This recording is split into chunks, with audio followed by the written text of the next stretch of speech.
Hello students, आज हम करेंगे कक्षा 9 का बायोलॉजी में। साइंस में 3 पार्ट होते हैं, फिजिक्स, केमिस्ट्री, बायोलॉजी। आज हम करेंगे जीव विज्ञान का लेसन नंबर 5, जीवन की मौलिक इकाई। जीवन की मौलिक इकाई जिसको कहते हैं कोशिका। जीवन की मौलिक इकाई क्या है? कोशिका। रॉबर्ट हुक एक साइंटिस्ट थे, इन्होंने 1665 में इसकी खोज की थी।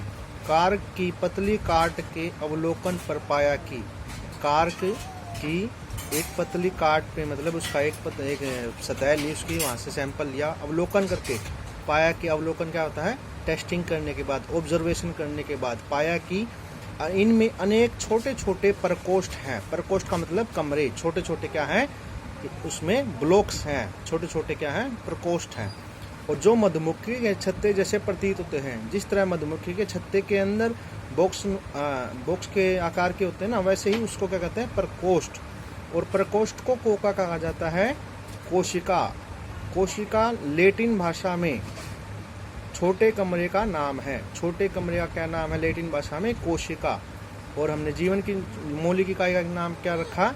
रॉबर्ट हुक ने 1665 ईस्वी में कोशिका। ठीक है, इसमें हम देखेंगे प्याज की झिल्ली की कोशिकाएं। प्याज की झिल्ली की कोशिकाएं सूक्ष्मदर्शी के द्वारा हम देखेंगे तो वे एक जैसी दिखाई देती हैं, यानी कि पूरी की पूरी जो प्याज है उसकी सभी कोशिकाएं एक ही तरह की हैं। उसको क्या कहते हैं? शल्ककंद। क्या कहते हैं? शल्ककंद प्याज की मूलभूत इकाई है। शल्ककंद क्या है? प्याज की एक, अगर मान लो क्वेश्चन आ जाए 1 नंबर में, प्याज की मूलभूत इकाई क्या है, ऑप्शन में या वैसे भी नॉर्मल, तो क्या कहेंगे? शल्ककंद क्या है? प्याज की मूलभूत इकाई है। अब देखते हैं हम एक कोशिकीय जीव। अब कोशिका से मिल करके जीव बनते हैं। एक कोशिकीय जीव और बहुकोशिकीय जीव। एक कोशिकीय जीव में एक ही तरह की कोशिका होती है। ठीक है, क्या होता है? एक ही तरह की कोशिका, जिसको कहते हैं एक कोशिकीय जीव।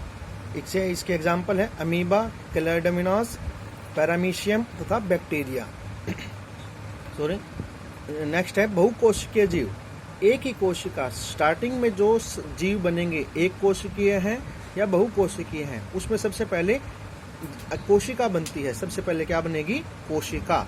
और कोशिका का श्रम विभाजन होगा। क्या होगा? कोशिका का एक कोशिका बनेगी, उसका क्या होगा? श्रम विभाजन। उससे क्या बनेंगे? बहुकोशिका। यानी कि पूरे जो शरीर के अंग है और उस अंगों के कोशिका बनेगी। उस छोटे से छोटे को क्या कहेंगे? कोशिका। सबसे छोटी इकाई का कहलाई कोशिका। श्रम विभाजन के बाद क्या बन गया? वो बहुकोशिका। ठीक है, और उनसे क्या बना? एक अंग। बहुकोशिका से क्या बना? एक अंग। बहुकोश के जीव कौन से हैं? यानी कि बहुत सारी कोशिकाएं किसमें मिलती है? फंजाई में, पादप मतलब पौधों में, जंतु मतलब जीव जंतु, और मनुष्य इसी कैटेगरी में आते हैं। ठीक है, आगे है मानव शरीर की विभिन्न कोशिकाएं। अब मानव शरीर की विभिन्न कोशिकाएं यानी कि हम जंतु के बारे में बात करेंगे। यहाँ पे अंडाणु है, शुक्राणु है, चिकनी पेशी कोशिकाएं हैं, अस्थि कोशिकाएं। यानी कि मानव शरीर की जो कोशिकाएं हैं उनके नाम है अंडाणु, शुक्राणु, चिकनी पेशी कोशिका, अस्थि कोशिका। ठीक है, इसमें आगे हम करेंगे कोशिका में कुछ विशिष्ट घटक होते हैं।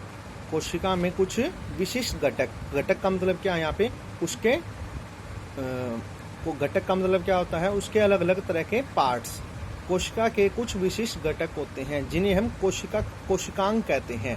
कोशिका के छोटे अंग को या फिर कोशिका के अंग को क्या कहते हैं? कोशिकांग। कोशिका के अंग को क्या कहेंगे? कोशिकांग। कोशिकांग का कार्य क्या है?